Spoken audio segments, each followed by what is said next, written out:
Je suis devenu podcast numéro un en natation. J'interviewe des champions olympiques, des champions paralympiques. Ça commence à être du lourd. Et quand il faut trouver un créneau pour faire l'enregistrement des interviews, ça devient compliqué, quoi, parce que j'ai pas beaucoup de temps disponible. Donc là, ça commence. On commence à avoir de friction. Et il y a pas longtemps, j'étais invité à un événement et j'ai dit, bah non, je peux pas, je travaille. C'est pas possible. Et donc, ça commence, mais c'est bon signe. Bonjour à tous et à toutes, bienvenue sur le podcast Auto-entrepreneur, le rendez-vous pour créer, gérer et vivre de votre activité en micro-entreprise. Dans cet épisode, on continue notre tour des cumuls de situations avec Théo, notre invité, qui est salarié et micro-entrepreneur. Il va expliquer comment il gère ces deux situations au quotidien, quels sont ses défis, quels sont ses objectifs. Je vous invite à rester jusqu'à la fin de l'épisode parce que si vous êtes salarié et que vous avez un projet en tête, Théo va vous donner ses conseils pour vous lancer en micro-entreprise et il vous donnera même des conseils pour réussir en natation. Allez, je vous en dis pas plus, bon épisode. Aujourd'hui, pour vous parler du cumul salariat et micro-entreprise, j'accueille Théo, Théo de Swim Smart. Salut Théo, Salut Romaric, comment vas-tu? la forme et toi? Ça va impeccable. Alors désolé, j'ai repris la casquette de podcast. Je t'ai posé la première question. Il Ouais, faut, j'ai vu. faut que j'arrête. J'ai vu, et oui, Théo, t'es podcasteur. Et coach sportif en micro-entreprise. Et à côté, tu es aussi donc salarié C'est en ça. tant qu'assistant administratif. Aujourd'hui, ce qu'on va présenter aux auditeurs, c'est justement ce parcours entre tes deux situations, comment tu gères au quotidien ton emploi et ta passion, quels sont tes défis, et aussi on verra tes objectifs, parce que tu as un bel objectif, c'est de devenir micro-entrepreneur, ou en tout cas de vivre de ta passion à 100%. C'est ça. Donc on va voir ça, rester jusqu'au bout. Tu vas même donner des conseils pour les personnes qui souhaitent se lancer et même des conseils en natation, je crois. Alors, déjà, peux-tu nous expliquer pour commencer, voilà, quel est ton emploi de base? Parce que tu as commencé la micro-entreprise récemment. Peux-tu déjà dire quel est ton emploi pour débuter? Alors, j'ai lancé ma micro-entreprise il y a un peu plus d'un an maintenant. Avant ça, j'étais maître nageur parce que je suis dans les bassins depuis que je suis tout petit. J'ai commencé par les bébés nageurs et puis j'ai évolué là-dedans. Donc, j'ai été maître nageur, ensuite chef de bassin et ensuite, grosso modo, directeur adjoint de centre aquatique. D'accord. Jusqu'au jour où je me suis dit que je voulais reprendre le contrôle de mon emploi du temps et que c'était pas compatible avec ce rôle-là. Donc je pense qu'on développera un peu plus tout à l'heure. Hmm. Et voilà ma casquette de base, c'est pas une casquette mais c'est un maillot de bain parce que je suis maître nageur, quoi. Donc c'est un maillot de bain. Mais aujourd'hui, en tant que salarié, t'es plus dans ton bain. Tu fais quelque chose de totalement différent. Alors pour les personnes qui regardent le podcast, on est aussi en vidéo sur YouTube et puis sur les plateformes d'écoute, mais on voit que tu as des belles lunettes. Tu es aussi, t'es aussi monteur de lunettes. Oui, c'est ça. Je travaille chez Chris les opticiens, je suppose que vous connaissez. Et je leur ai demandé, j'ai le droit de le dire. Donc Parfait. j'ai le droit de dire que je travaille chez Chris et je m'occupe de toute la partie administrative du lien avec la sécurité sociale, avec les différentes mutuelles et je monte les lunettes des personnes. Donc en fait, il faut savoir que on reçoit les lunettes et à la monture d'un côté et les verres de l'autre. Et grâce à moi, il y a tout en un, quoi. Et Et oui, paf, j'ai ça pu me fait des permettre de lunettes. belles lunettes. C'est ça. Alors par contre, c'est pas des lunettes pour nager. Non, pas encore. C'est- Mais elles c'est- auront je pense qu'on va en parler plus tard, elles ont un autre objectif. Et elles ont une mission principale, ces lunettes que je te dévoilerai plus tard dans l'épisode. D'accord. Et donc ce rôle, en tant que monteur de lunettes, secrétaire administratif, c'est assez récent. Tu disais avant que tu avais tout un background, enfin une expérience près de la piscine. Euh, Pourquoi justement tu expliquais que ça marchait plus? Pourquoi t'es parti des piscines pour aller faire un autre emploi totalement différent? Alors là, je vais raconter ma vie, hein. Je suis papa et je suis séparé avec la mère de Jonah. Jonah qui a 4 ans et demi. Et je suis en garde alternée. Et il y a un Mhm. week-end où je devais la voir et où j'ai dû demander à mon ex de le garder parce que je devais aller travailler à la piscine. Il y avait une urgence à régler. Et quand je l'ai expliqué à Jonah, tout de suite, je me suis dit stop. C'est la dernière fois que je le fais parce que j'ai vu dans ses yeux que ça allait pas du tout. Et D'accord. donc, j'ai fait le week-end parce que c'était une grosse urgence à gérer. Donc, j'ai géré l'urgence et après, Ouais. je me suis posé et j'ai dit stop, il faut changer quelque chose. Ça va plus là. Il faut que je reprenne le contrôle de mon emploi du temps et que ce soit moi qui définisse mes priorités, quoi. D'accord. Donc en quelque sorte, tu as un peu quitté ton métier passion, ton Mm. emploi passion, pour des raisons familiales et puis essentielles hein, dans l'équilibre. Euh, mais tu es revenu dans les bassins, ou en tout cas avec la natation, avec ta micro-entreprise. Donc tu Ouais. es désormais coach, mais tu n'es pas coach au bord de la piscine. Peux-tu nous expliquer? Oui, c'est ça. Alors, quand j'ai coupé les ponts avec mon ancien métier, alors il y avait ça, il y avait aussi des problèmes de santé que j'ai dû gérer, il y avait plein de trucs. Et il y avait aussi un manque de motivation parce que j'étais plus aligné avec les valeurs que je défendais. Et D'accord. j'avais l'impression que j'étais plus aligné, non pas avec les valeurs, mais avec la natation. Je me suis dit, tiens, c'est la natation. J'en fais toute ma vie depuis que j'ai 4 ans, ça y est, je suis overdose, j'ai plus envie d'être dans une piscine. Donc j'ai complètement coupé, je suis allé ailleurs. Et puis, bah, j'en parlais justement dans un des interviews que j'ai fait il y a pas longtemps. Ben, ça arrive à plein de gens, la natation, on coupe un moment, et puis Hmm. en fait, elle nous rappelle quoi. C'est un sport tellement ingrat, tu sais, Ouais. d'investissement, où tu es tout seul, que tu penses que tu fais overdose et que tu n'aimes plus ça. Alors qu'en fait, non, c'est ma passion. Donc, j'y suis revenu en créant Swim Smart. Donc, Swim Smart, c'est un podcast. Et c'est tout un univers. Il y a aussi des formations, il y a des abonnements premium. Parce que, au fil du temps, sur les bassins, j'entendais plein de gens, soit sur les bassins, soit dans mes amis, qui disaient bah, j'arrête de nager parce que je progresse pas, parce que j'ai pas le temps, parce que je sais pas quoi faire. Mhm. Et je me suis dit, c'est bête, quoi. C'est vraiment bête. Et à ce moment-là, moi, j'apprenais à courir. Je me lançais dans un marathon et j'écoutais plein de podcasts, notamment le podcast de Bertrand Soulier, Kilomètre 42, Ouais, le fameux. le fameux.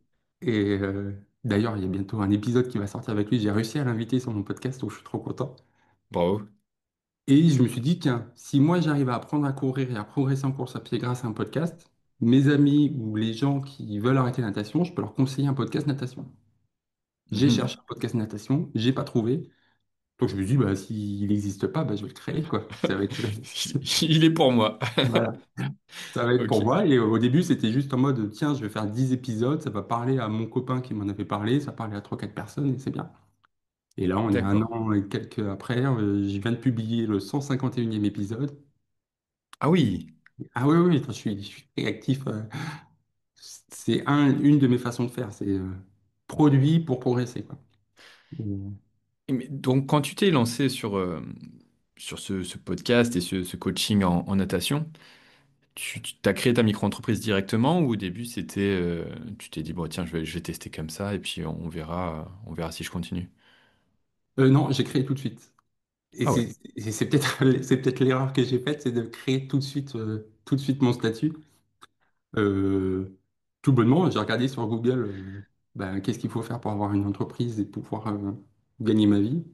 ouais, Ben, c'était marqué étape 1, créer son micro-entreprise. Ben, j'ai fouillé sur les différents podcasts parce que moi je suis un féru de podcasts. Je suis tombé sur votre podcast à vous qui me donnait des conseils sur comment créer les trucs. Et après, c'est ma façon de faire. Je me suis levé quand j'ai pris la décision de me dire je lance un podcast, je veux gagner ma vie. Donc, il faut que je puisse toucher de l'argent. Donc, il faut que je crée mon statut de micro-entrepreneur. Hmm. Euh, je me, je me suis dit, ce soir, il faut que ça soit créé, quoi. Euh, Excellent. Et donc, tu as fait la démarche administrative directe ouais. jour 1. J'ai fait toutes les recherches. Je suis allé voir sur Internet. Enfin, j'ai passé beaucoup de temps pour que tout soit fait. Parce que sinon, j'ai tendance à procrastiner et à jamais faire, quoi. Donc, moi, je suis dans. J'ai fait un truc, bah, je le planifie tout de suite dans ma to-do et il faut que ça soit fait, quoi. Justement, cette démarche de création, moi. Bon, tu es secrétaire administratif, donc tout ce qui est papier, ça, c'est ton quotidien, non? Alors, c'est mon quotidien, mais je déteste ça. Alors, je pense que c'est le quotidien de beaucoup de monde, mais qui aime vraiment ça? Bon, je me pose la question. Mais donc, ça s'est bien passé, la création, ou enfin, t'as expliqué voilà, que tu as cherché des ressources, des conseils. Euh, mais si tu as fait dès le jour 1, c'est que ça n'a pas été si compliqué pour toi. Non, non, moi j'ai trouvé ça assez simple entre les différentes ressources, entre les différentes aides. Après, un des avantages de ma façon de faire, c'est que c'est vite fait. Un des inconvénients, c'est que c'est pas forcément optimisé. Donc peut-être que j'ai pas fait les meilleures démarches, peut-être que j'ai pas fait le meilleur statut, peut-être que j'aurais pu avoir plus d'aide si j'avais passé plus de temps à chercher, à chercher, à chercher. Ouais. Mais avoir sa micro-entreprise et la créer, c'est très facile, très rapide. Ouais. Est-ce que c'est le meilleur statut pour ce que moi je voulais faire? Ça, je ne sais pas. J'ai l'impression. Probablement. Probablement, comme tu viens de l'expliquer, pour la simplicité, la micro-entreprise, elle est parfaite. Pour le cumul avec ton emploi salarié, c'est super simple à gérer aussi. Donc, y a de grandes chances que tu sois parti sur le très le meilleur statut pour débuter. Et après, selon comment tu évolueras avec SwimSmart, peut-être que là, il faudra se remettre autour d'une table et réfléchir à un autre statut. Euh, Justement, le cumul au quotidien entre micro-entreprise et salariat, comment ça se passe? Ça fait des grosses journées. Ça fait des grosses journées, mais je sais pourquoi je le fais, quoi. Donc, moi, ça me dérange pas. Après, j'ai la chance de pas nécessiter beaucoup d'heures de sommeil. Toi, naturellement, je me réveille assez tôt. Et c'est là où je viens au super pouvoir de mes lunettes. C'est qu'elles ont un avantage, et c'est ma femme qui me l'a dit, c'est que je les mets plus maintenant parce qu'elles cachent mes cernes. Ok. Parce que comme Bon. je dors pas beaucoup, ouais, ouais. Si je les enlève, elle m'appelle le panda quand je les ai pas. C'est mignon. Bah oui, oui. Et donc ça fait des grosses journées. Et en fait, j'ai construit mes journées en fonction de mes priorités. D'accord. Et le fait d'être aligné avec mes priorités à moi et la construction de mes journées, ça fait que c'est plus des sacrifices que je fais, mais je sais pourquoi je le fais et je sais que ça m'amène à. Qu'est-ce que tu appelles grosse journée parce que bon, tu dis te lever tôt, qu'est-ce que c'est se lever tôt? Grosse journée, c'est combien d'heures de Euh, travail peut-être pour ta micro-entreprise et à côté en tant que salarié? je me lève à 5 heures tous les jours, Ok. euh, même sans réveil. Par exemple, aujourd'hui, je travaillais pas chez Chris, donc j'ai pas mis de réveil. Hmm. Et naturellement, je me suis réveillé à 5h02. Donc j'ai fait la grasse mat de 2 minutes. Enfin, j'ai gagné 2 minutes de sommeil. Et je travaille. Tu vois, j'ai ma Hmm. petite routine du matin. Donc tous les matins, je prends un café en lisant un livre qui va m'instruire, qui va me donner des compétences, qui va me donner du savoir pour ce que je veux faire. D'accord. Quel livre tu lis en ce moment, par exemple? En ce moment, attends, alors j'enlève mon beau micro parce que c'est la pile des vies. Ah, la fameuse, monsieur, tu l'avais Euh, déjà expliqué. En ce moment, je fais, faites, faites de vos réseaux sociaux une machine à cash D'accord. de Laurine Bemer. Parce que, évidemment, je me suis lancé dans un truc que je ne contrôle pas, que je gère pas, que je ne sais pas faire, tu vois, tout ce qui est réseaux sociaux, tout ce qui est vente, c'est tout. Donc, Ouais. en ce moment, je lis ça pour essayer de m'améliorer. Hmm. Et du coup, une autre de mes façons de faire, c'est quand je lis un conseil qui me parle, avec qui je suis en connexion, il faut que je l'applique tout de suite, quoi. D'accord. Donc, donc, quand j'ai un conseil qui me parle dans le livre, généralement, c'est la première tâche que je fais après. Il est 5h15, 5h20. J'applique ce que je viens d'apprendre. Donc là, en ce moment, à 5h20, tu vas sur les réseaux sociaux et tu appliques les conseils Ouais. du livre et tu crées tes posts. À 5h20, je planifie ma journée de réseaux sociaux. Ouais. Et merci la côté programmation, parce que du coup, je programme tous mes posts. Hmm. Et il y a un truc que j'ai pas réussi. Alors, je sais pas, tu me diras si c'est intéressant ou pas. J'arrive pas à programmer mes posts à des heures fixes. Par exemple, je programme jamais mes publications Threads, par exemple, à Ouais. 12h30, parce que j'ai l'impression que tout le monde va griller que c'est programmé et que c'est pas en direct. Alors à chaque fois, je programme à 12h28. Je suis pas sûr que ça change grand-chose, mais oui. D'accord. Donc je travaille sur SwimSmart jusqu'au soit au réveil de mon fils, quand je Ouais. l'ai, soit Mhm. jusqu'au moment où il faut que je parte. D'accord. Et donc après, la journée de travail, c'est quoi, du 9h, 5h? 9h10, 17h quand j'ai mon fils, parce qu'il faut que j'aille le Ouais. chercher à l'école. Et sinon, c'est Ouais. 9h19. 9h19 avec une pause déjeuner de 2 heures. Où généralement je travaille sur Smart à ce moment-là, ou je passe du temps avec ma femme quand elle travaille pas elle. D'accord. Donc, oui, en fait, on voit deux activités, mais il y a bien évidemment la troisième qui est commune à quasiment tout le monde, c'est la vie familiale, la vie de papa. Euh, donc là, tu disais 5 heures du mat, parfois les journées jusqu'à 5 heures, voire même 19 heures. Tu dors pas beaucoup, t'es pas fatigué, c'est quoi ton super pouvoir? Je pense qu'on va en revenir là, c'est je sais pourquoi je le fais quoi. Et j'ai mis du temps avant de me poser sur quelles sont les priorités que je veux mettre en avant, sur pourquoi je veux faire ça. Mhm. Et clairement, je bosse de 5 heures à 19 heures, voire plus. Mais quand je suis une semaine de vacances, je suis vraiment là. Quand j'ai un jour off, que je décide d'avoir un jour off, je profite vraiment. J'ai pas raté un rendez-vous médical quasiment de mon fils depuis que j'ai fait ce choix-là. Mhm. Voilà, il y a tout ça, quoi. Ouais. Donc, Tu arrives vraiment à couper ou juste quand justement les week-ends, est-ce que c'est pas un peu compliqué de se dire mince là, faudrait que je passe sur les réseaux sociaux? Parce qu'on voit bien, c'est un peu grisant les réseaux sociaux quand on a l'impression de t'es pas là une journée, t'as l'impression d'avoir raté quelque chose. Alors, bon, c'est pas forcément le cas, mais est-ce que t'as pas ce côté-là justement que quand tu fais ta pause, t'as l'impression de rater alors moi, je pense que oui. Ma femme te dira que non, pas du tout. ouais, Le truc, c'est que quand je coupe, je le prépare. Je prépare la coupe, quoi. ouais. Donc, j'y arrive. Là, par exemple, aujourd'hui, c'est un pseudo jour off.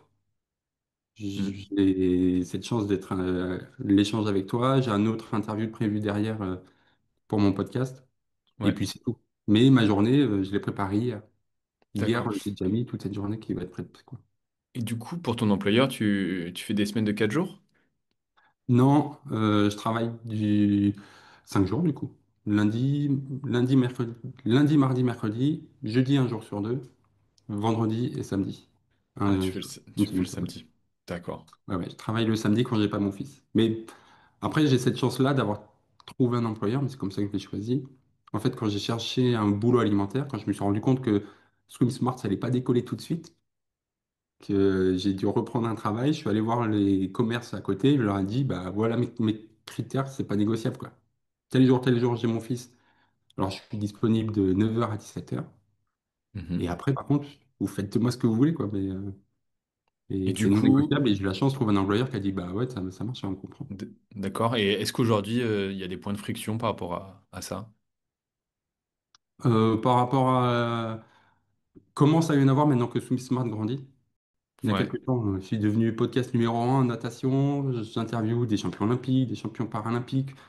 Ça commence à être du lourd et quand il faut trouver un créneau pour faire l'enregistrement des interviews, ça devient compliqué quoi, parce que j'ai pas beaucoup de temps disponible, quoi. Hmm. Donc là, on commence à avoir de friction et il y a plein de fois, il y a pas longtemps, j'étais invité à un événement et j'ai dit bah non, je peux pas, je travaille, enfin, c'est pas possible et donc ça commence, mais c'est bon signe. D'accord. C'est bon signe. D'accord. Est-ce que vous avez commencé à discuter ensemble de justement bah, du fait que ta micro-entreprise prend plus de place? Est-ce qu'il y a déjà un dialogue qui est instauré? Non, pas encore. Je me suis fixé.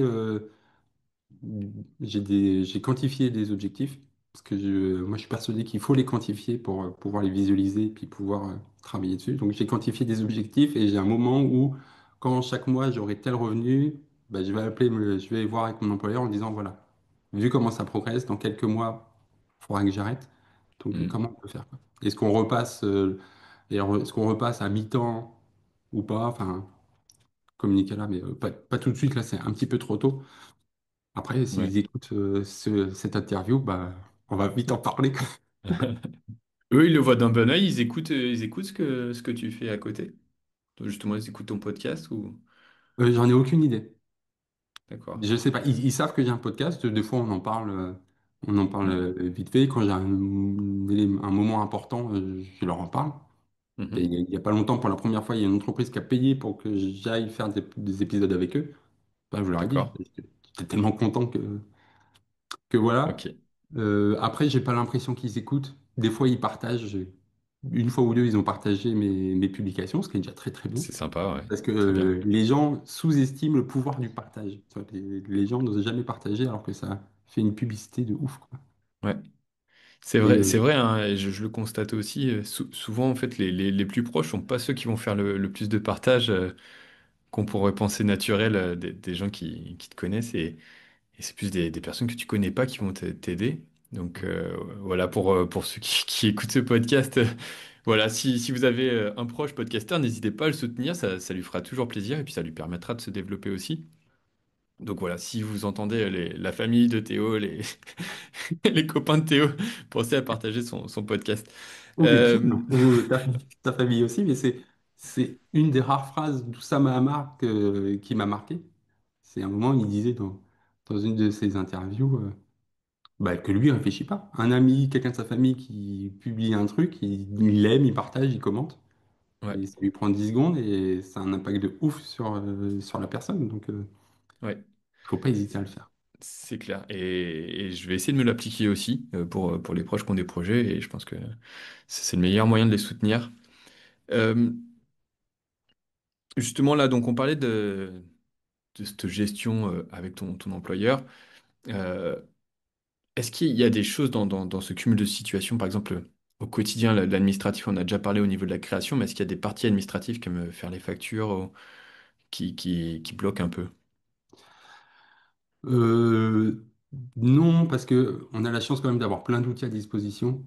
C'est pas toi avec le portail auto-entrepreneur à qui je vais l'apprendre, mais là où, entre guillemets, ça bloque, c'est que du coup, tu rajoutes un outil, un autre outil, un autre outil, bah, ça fait des frais à la fin du mois où tu te rends pas Ouais, compte parce que c'est pas grave, c'est 10, 15, 20 euros.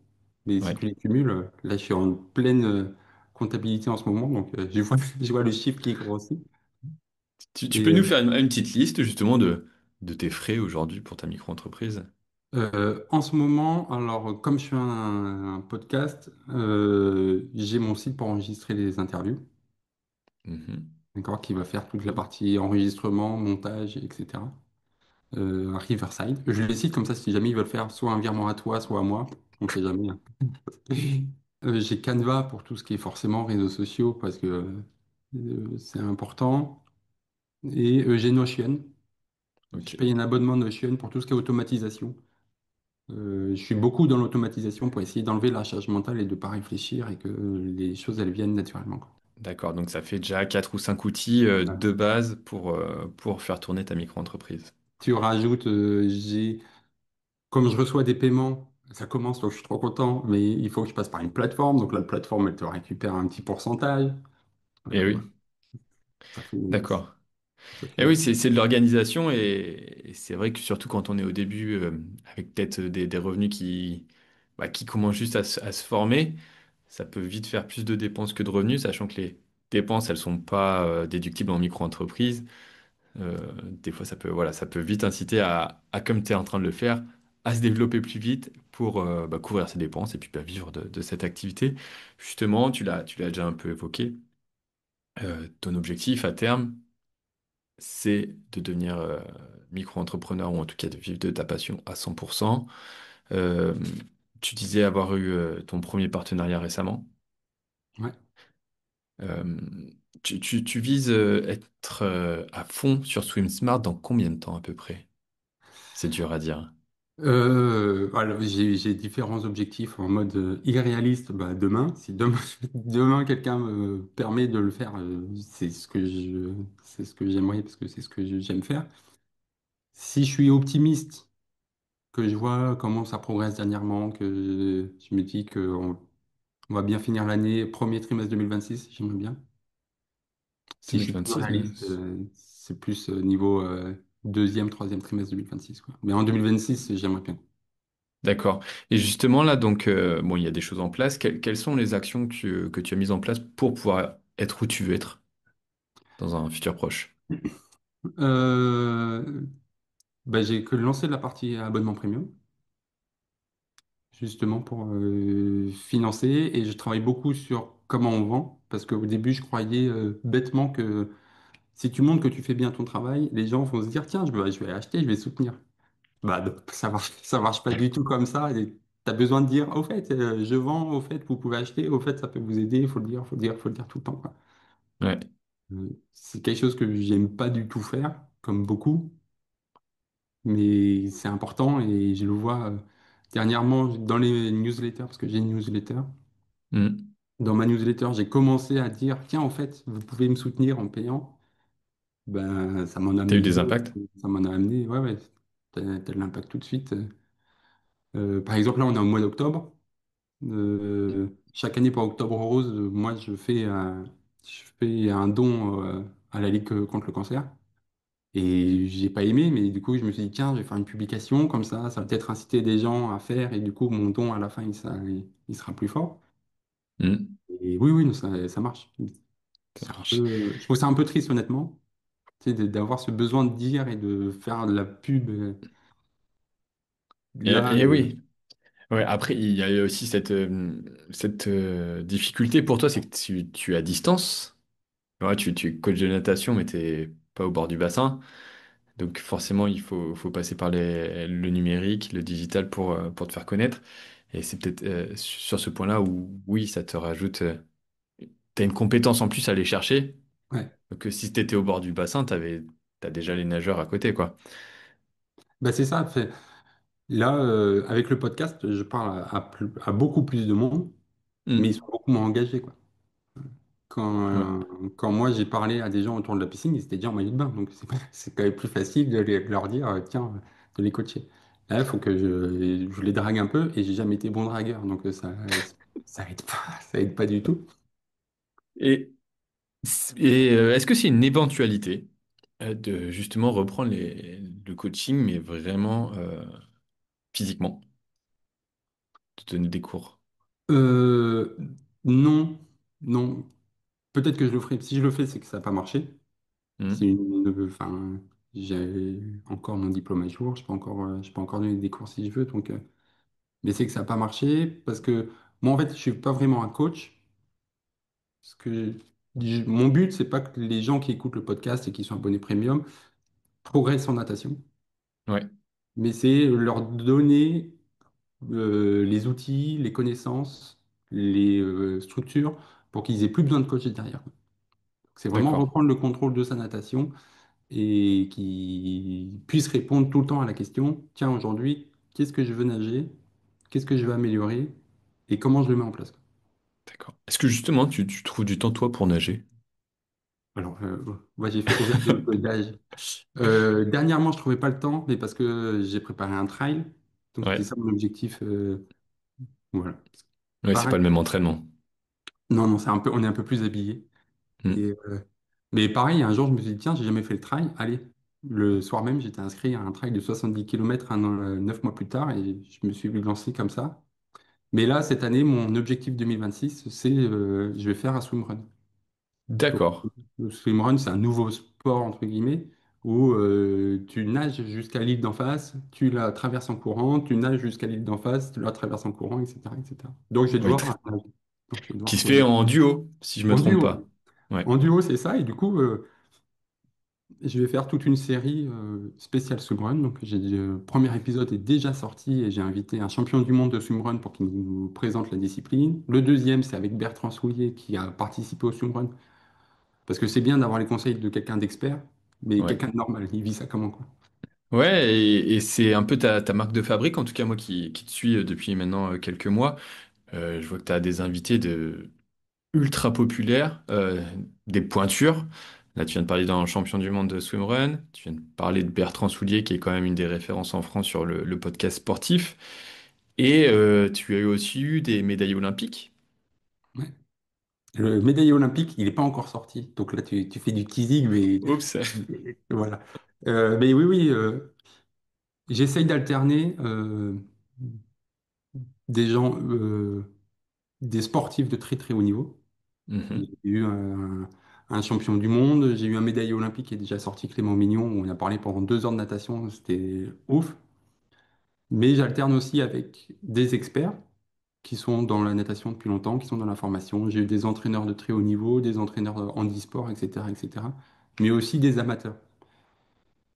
D'accord. L'idée, c'est vraiment de se dire, la natation, tu as la théorie, mais après, tu as le vécu et la personne qui fait que ça change, quoi.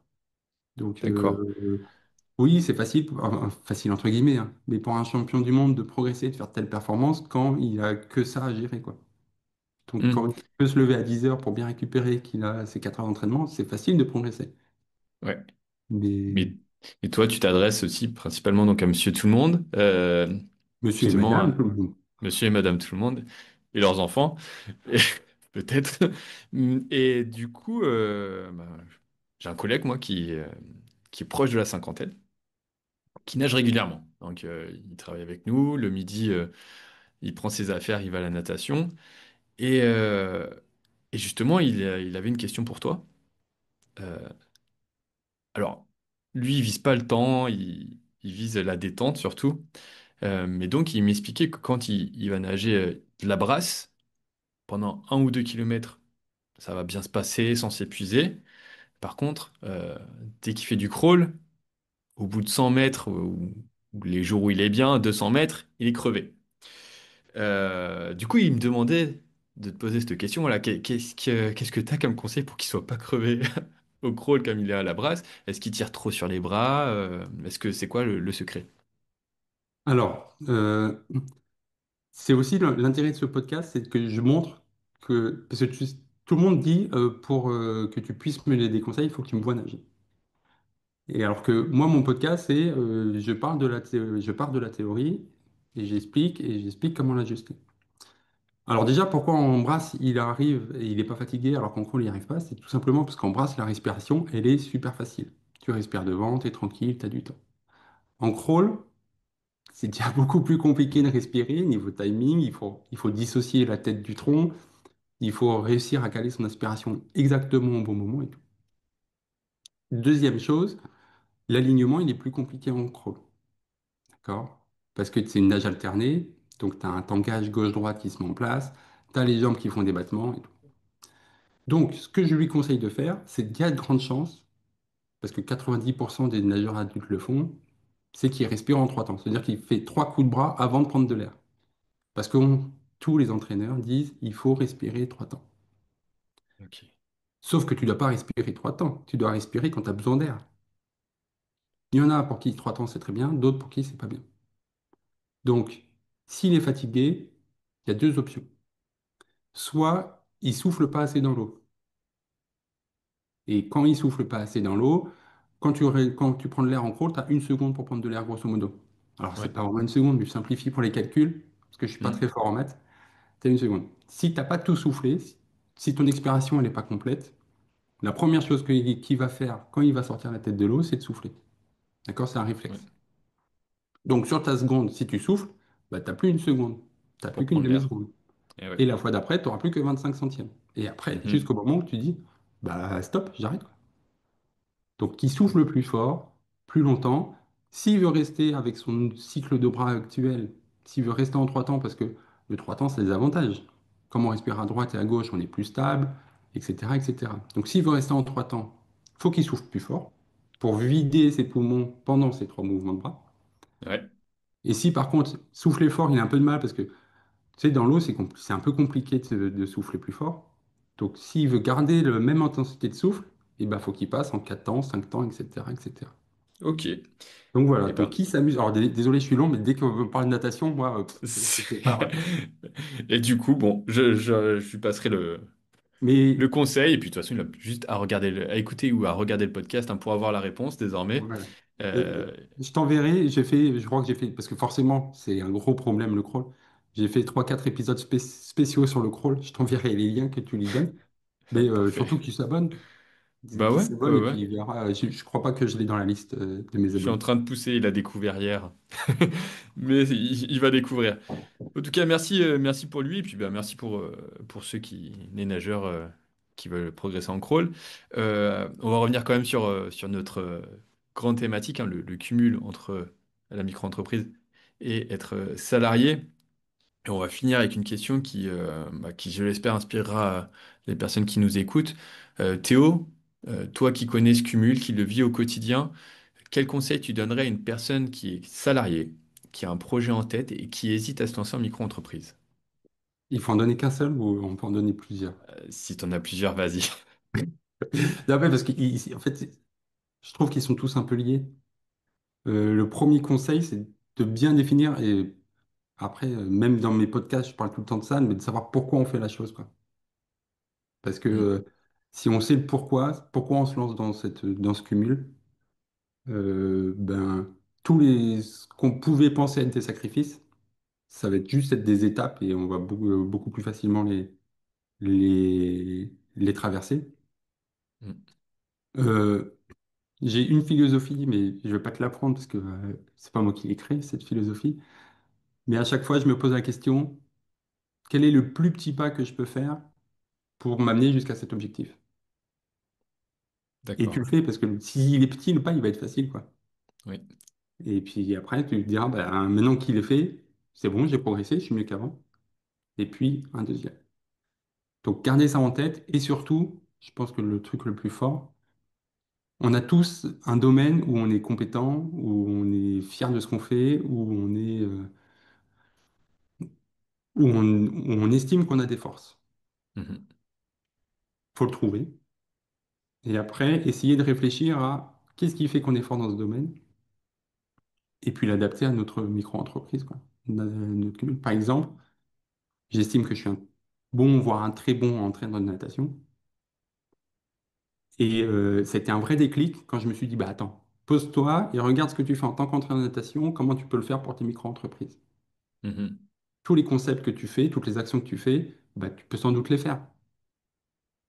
Je me rappelle que quand j'ai lancé ma micro-entreprise, quand au bout de 2, 3 mois, j'avais revenu zéro, tu te dis, putain, merde. Ah, Ouais. désolé, fallait pas que je... Bah, ouais, t'as douté un peu alors. Oui, évidemment que j'ai douté. Et là, je me suis posé en mode, attends, t'es bon quand t'entraînes, un nageur qui n'a pas les résultats tout de suite, qu'est-ce que tu lui dis? C'est pas grave. Par contre, est-ce Mhm. qu'il a progressé? C'est ça qui est important. Est-ce que tu es plus près de ton objectif maintenant que hier? Ouais. Et cette relation-là il y a un domaine où je suis fort. Ben, qu'est-ce que je peux appliquer dans mon domaine que je veux travailler de ce que je sais faire, quoi. Ouais. Oui, c'est le gros avantage hein, de ce cumul-là, hein, c'est que tu as le temps de tester, tu peux tester, il n'y a pas de contraintes. Donc voilà, faut pas hésiter. Alors toi, on le voit bien, hein, par contre, ce qui est très particulier, c'est que c'est clairement tu veux passer à 100%. Certaines personnes peuvent aussi juste le faire en tant que métier passion, mais sans vouloir en faire leur quotidien, enfin, ou en tout cas leur futur. Et donc il est aussi possible d'être micro-entrepreneur par exemple le week-end ou pendant les vacances, et de rester employé le reste de l'année pour, par exemple, garder de la stabilité si on n'a pas envie de trop se lancer. Ma femme, c'est ce qu'elle veut faire. Donc, elle a hâte Ouais, d'écouter les prochaines interviews parce qu'elle est fonctionnaire. Donc, je sais que tu as un épisode avec cumuler fonctionnaire et micro-entreprise. ouais, qui va arriver Donc, très bientôt après le tien. Justement, c'est un instit, un enseignant, qui vient expliquer comment il cumule sa vie en tant que fonctionnaire. Alors, désormais, il est plus fonctionnaire, mais ça, vous le découvrirez dans l'épisode. Et puis, le reste du temps, il est animateur. Donc, et comment ça se passe au niveau des contraintes notamment. Mais ça, je pense que tu les connais à peu près, c'est presque les mêmes entre salariés et fonctionnaires. Le plus important, c'est la gestion de l'emploi du temps, à mon sens. Mais elle pourra l'écouter avec plaisir. ben, elle a hâte parce qu'elle se lance là-dedans et elle veut conserver, comme tu dis, les deux casquettes, quoi. Son objectif, c'est juste d'avoir un complément de revenu et puis aussi avoir des activités qui travaillent d'autres choses que ce qu'elle fait dans son travail, quoi. Un peu plus créatif, un peu plus passion et tout. Voilà, ben, on va terminer là-dessus, pour rappeler bah, que la micro-entreprise, elle peut se cumuler avec plein de situations, que ce soit salarié, fonctionnaire, après il y a même des chômeurs, des retraités ou des étudiants qui peuvent devenir micro-entrepreneurs. C'est la flexibilité de la micro-entreprise qui vous permet de faire le projet que vous souhaitez. Théo, un dernier mot? Bah, merci à toi. Bravo à toute ton équipe pour le travail que vous faites. Quand je me suis lancé, j'ai écouté pas mal de vos épisodes pour faire des choix, pour regarder sur le site internet aussi. Donc bravo à vous et bravo pour le podcast. Ça fait plaisir de rencontrer des confrères. Donc top. Au plaisir. Merci beaucoup Théo. Merci à toi. Allez, bonne journée, à bientôt. À très vite. Et voilà, c'est tout pour cette interview. J'espère que vous avez appris des choses et que Théo vous a inspiré. Il a bien montré que le cumul avec la micro-entreprise quand on est salarié, c'est possible. Il faut cependant être bien organisé, bien gérer son emploi du temps au quotidien. Et après, on va pas se mentir, il y a un élément qui fait toute la différence pour Théo, c'est sa motivation. Il a pour objectif de devenir micro-entrepreneur à 100%, ou en tout cas de vivre de sa passion à 100%. Et c'est ce qu'il explique en se levant à 5h du mat. Il a cette idée en tête et c'est pour ça qu'il arrive à allier très très bien les deux situations. Si vous aussi vous êtes salarié et que vous avez un projet en tête, la micro-entreprise est peut-être fait pour vous. Dans ce cas-là, le portail Auto-entrepreneur peut vous accompagner dès la création et tout au long de votre projet, notamment pour la gestion et vos factures. Si cet épisode vous a plu, pensez à vous abonner, que ce soit sur les plateformes audio comme Spotify, Deezer ou Apple Podcast, ou même sur YouTube si vous nous regardez en vidéo. On se retrouve très bientôt pour un nouvel épisode. Cette fois, on se penchera sur le cumul entre être fonctionnaire et être micro-entrepreneur. Mais d'ici là, prenez soin de vous et de votre entreprise.